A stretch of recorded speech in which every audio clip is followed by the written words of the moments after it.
Assalamualaikum warahmatullahi wabarakatuh. My name is Hermawan Dimastiar with student number 191426009 from class A. In today's video, I'm gonna review about chapter 13, the cultural analysis of postmodernism and postmodernity.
Abstract.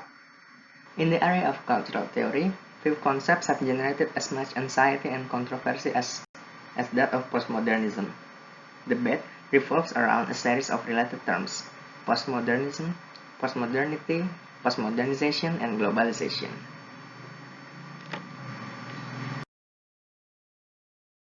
Postmodernism in architecture.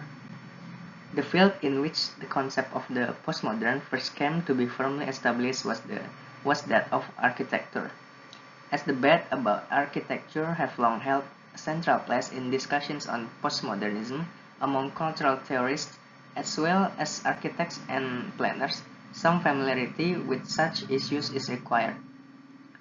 The architectural critic Charles James suggests that modern architecture has several key characteristics. 1. Form tends to be unevolent.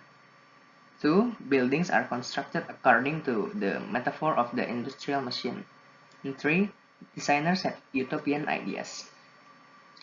Postmodernism in art and literature. Similar developments have taken place in the fields of art and literature, where postmodernists have pitched themselves against what they see as the ills of modernism. Figures who have been associated with modernism and whose work embodies these traits include composers like Schoenberg, Bert, Stravinsky, and Webern. Artists like Picasso, Matisse, Klee, Mondrian, and Pollock. And writers like Joyce, Beckett, Pound, and Eliot. Postmodernity and social theory. Discussion of postmodernity in social theory began with the work of the French philosophers Lyotard and Baudrillard. Later ideas about postmodernity were taken over by middle-range theorists who attempt to make them relevant to their particular disciplinary concerns. Jean-Francois Lyotard.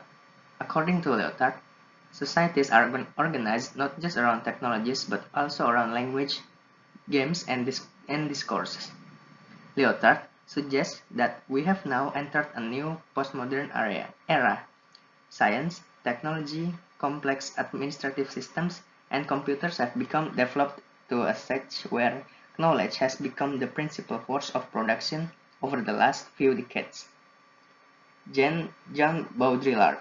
Like Lyotard, John Baudrillard was a major early influence on the development of theory of the postmodern. As long ago as the late 1960s, Baudrillard was arguing that we live in an era where society is no longer based on the exchange of material goods with use of value.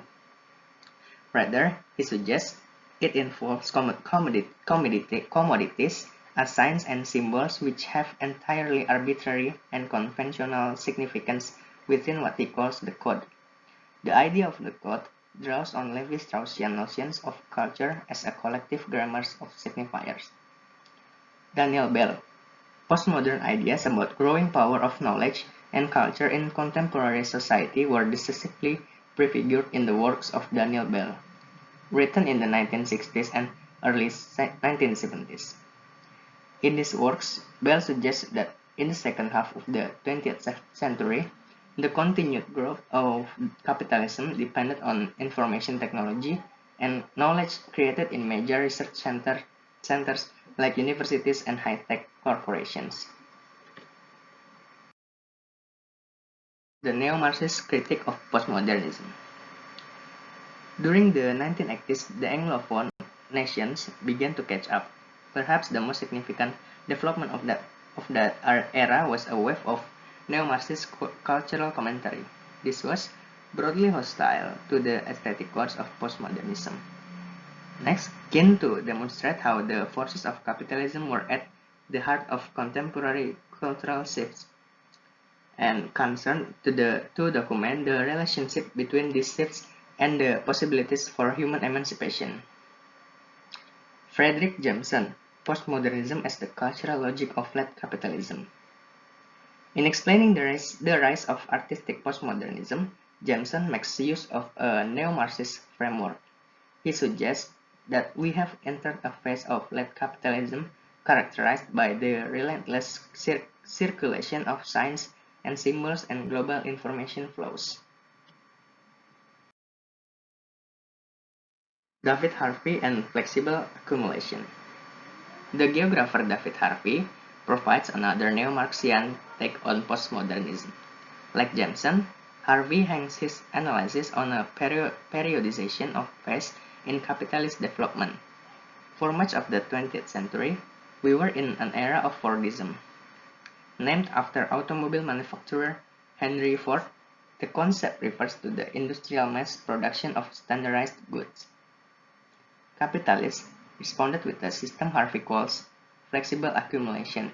This term is broadly analogous to the concept of post-Fordism used by other scholars. Scott Lash, Postmodernism as the Differentiation.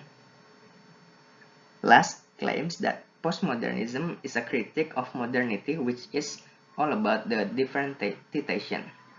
For example, first, boundaries between culture, economy, and politics are collapsing. Second, within the cultural sphere itself, Kantian distinctions between the aesthetic and the moral are also being problematized. Third, distinctions between high and low culture are becoming harder to make. Fourth, academic disciplines are no longer distinct from one another. Further critics and debates. The issue in hand here concerns the scale of and scope of social change. Critics suggest that arguments that we are living in an entirely new social and cultural order are exaggerated and tend toward hyperbole.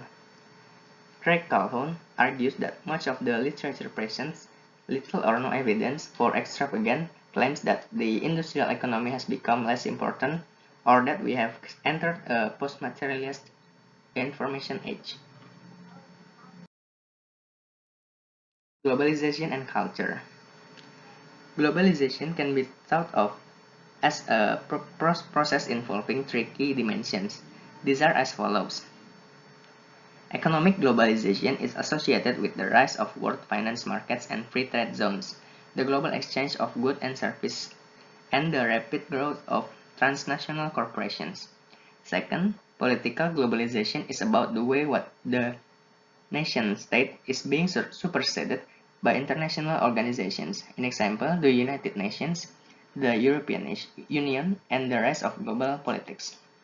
And third, cultural globalization is about the flow of information, signs, and symbols around the world and reactions to that flow.